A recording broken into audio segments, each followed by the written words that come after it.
Hello, everyone. I used to have a topic of caretaker speech, but after a slight negotiation, I present you today a nameless presentation. I was thinking about the name of it. It's a graduation speech, and they usually don't have any names or topics, so I just added a little subtitle, In Search for Meaning.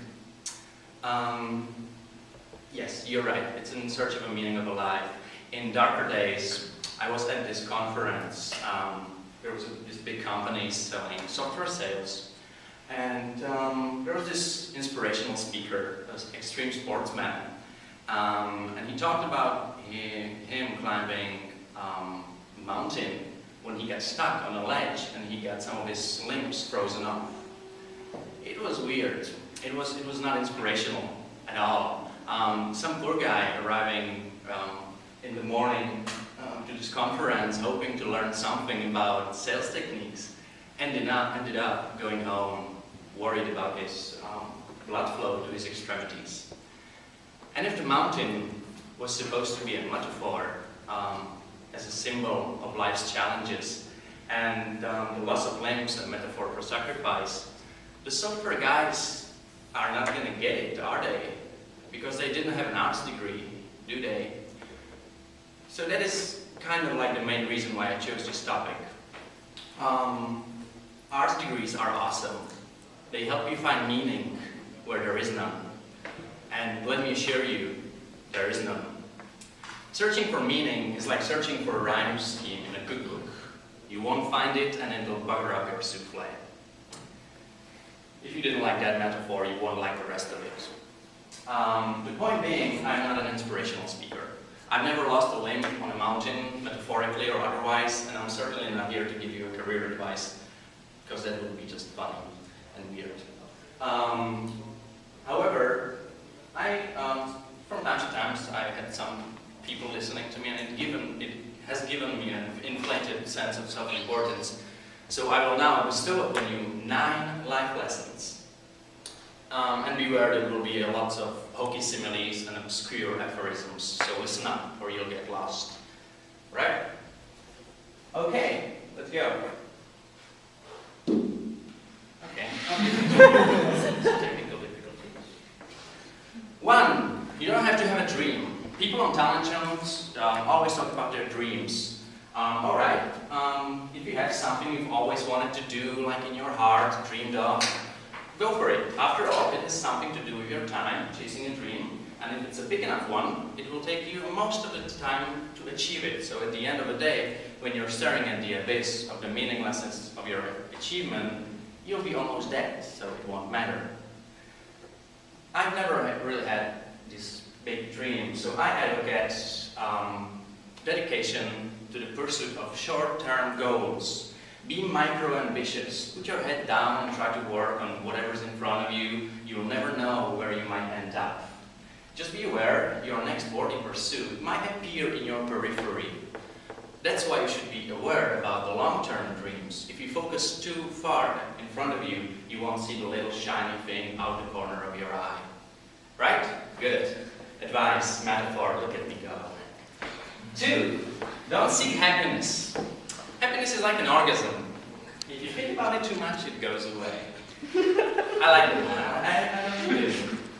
It's a great wisdom in it. Keep busy and try to make someone else happy, and you might find out that you got some of it as a side effect. We didn't evolve to be constantly content. Contented Homo erectus got eaten before passing on their genes. 3, remember, it's all luck. You're lucky to be here. You're incalculably lucky to be born and incredibly lucky to be brought up by a nice family that helped you get educated and encouraged you to go to the university. Or, if you were born in a horrible family, that's unlucky and you have my sympathy, but you're still lucky. You're lucky to be made of a sort of DNA that made the sort of brain which, when placed in a horrible childhood environment, help you get educated and you apply for the university. 4, exercise.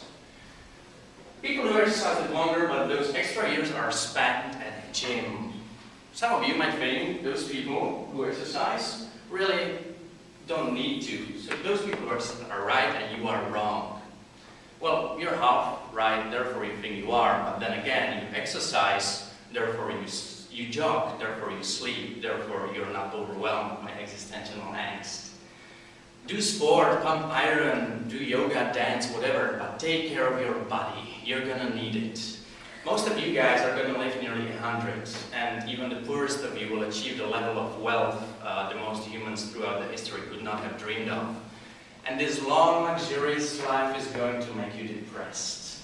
But don't despair, there's an inverse correlation between an exercise and depression. So run, my beautiful intellectuals, run. 5. Be hard on your opinions. A famous Bonmot asserts that opinions are like assholes, and that everybody's got one and everyone thinks that everyone else stinks. To be clear, I don't think yours stink. I'm talking about the ideas, the opinions, not the other thing. Around. Be intellectually rigorous. Identify your biases, your prejudices, your privileges. Be hard on your opinions. Take them out on the veranda and hit them with the hammer. What was I talking about? Yeah, right. Most of society's arguments are kept alive by a failure to acknowledge nuance. We tend to generate false dichotomies and then trying to argue one point using two entirely different sets of assumptions. It's like two tennis players trying to win a match by hitting a beautifully executed shots on separate ends, on either ends of a separate tennis courts. By the way, I met some arts students talking to me yesterday. Please don't make the mistake that arts and sciences are at odds with one another. The arts and science need to work together. You don't have to be unscientific to write beautiful things, to make beautiful art. If you need proof, Shakespeare, Douglas Adams, Twain, Vonnegut. You don't have to claim soul to promote compassion. You don't have to hate nuclear technology to care about the beauty of the planet. Science is not a body of knowledge nor a belief system. It's just a term we use to describe humankind's incremental acquisition of understanding. Science is awesome. The arts and sciences must work together to improve how knowledge is communicated. The fact that 65% of Americans don't believe in evolution theory, and another 25% believe in it, but they believe it was set in motion by some higher being, probably God, is leaving about 10-15%, small percentage of Americans being stoned to death right now. Right. 6, be a teacher. Please be a teacher. Teachers are the most admirable and important people in the world. If you are in doubt about what to do, please be a teacher. You don't have to do it forever, just for your 20s, especially if you're a guy. We need male primary school teachers. Even if you don't want to be a teacher, please be a teacher. Share your ideas. Don't take for granted your education. Rejoice in what you learn and spread it. 7. Define yourself by what you love. I found myself doing this thing a bit recently when someone asks me, what sort of music do I listen to? I say, well, I don't listen to pop songs because pop song lyrics annoys me. Or what kind of food do I like? I say, well, I think truffle oil is overused and slightly obnoxious. And I see it all the time online. You might know that under the name haters. People who are trying to be part of subculture are tending to hate stuff. They hate feminism or Coldplay or Liberal Party or football. People hate stuff. We find ourselves in opposition to stuff, but we should also express our passion for things we love. Send thank you cards, give standing ovations, be more pro stuff, not just anti stuff. 8. Respect people with less power than you. I have, in the past, made important decisions about people I work with, people I deal with. Important decisions based largely on how they treat the waiters and waitresses in the restaurants. I don't care if you're the biggest cat in the room or how many degrees you have. I will judge you on how you treat the least powerful. So dare. And finally, 9, don't rush. You don't have to already know what you're going to do with the rest of your life. I have a friend of mine, a week ago, talking to me. She's almost done with her master's degree. And she's like, oh my God, I don't know what I'm going to do. The market is so oversaturated. I'll be unemployed, and oh boy, what I'm going to do. She's 24, and I was like, shut up, please. Travel, do whatever you want. I'm not saying she should sit around, smoke all day, drinking wine or beer or whatever, but also don't panic. Eat some chocolate, it's called Batman, whatever. Alright, I said at the beginning of this ramble, which is 3.5 minutes long already, that life is meaningless.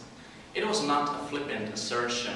I think it's absurd to seek meaning in a set of circumstances that were set after 13.8 billion years worth of unguided events. Leave it for humans to think the universe has a meaning for them.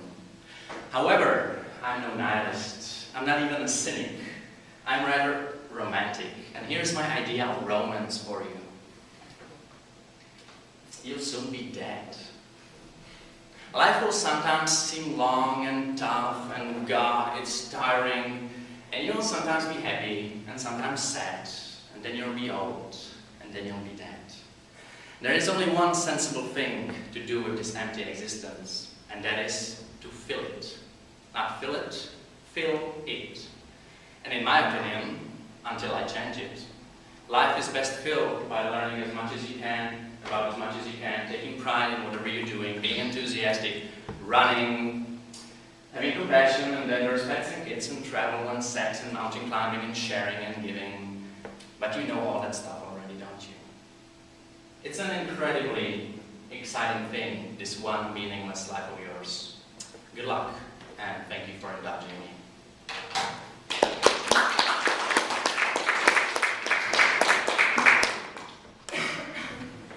I suppose there are no questions. No? Okay, thank you. No question, quiz. No quiz. You can think about the meaning of it. Where did you experience this?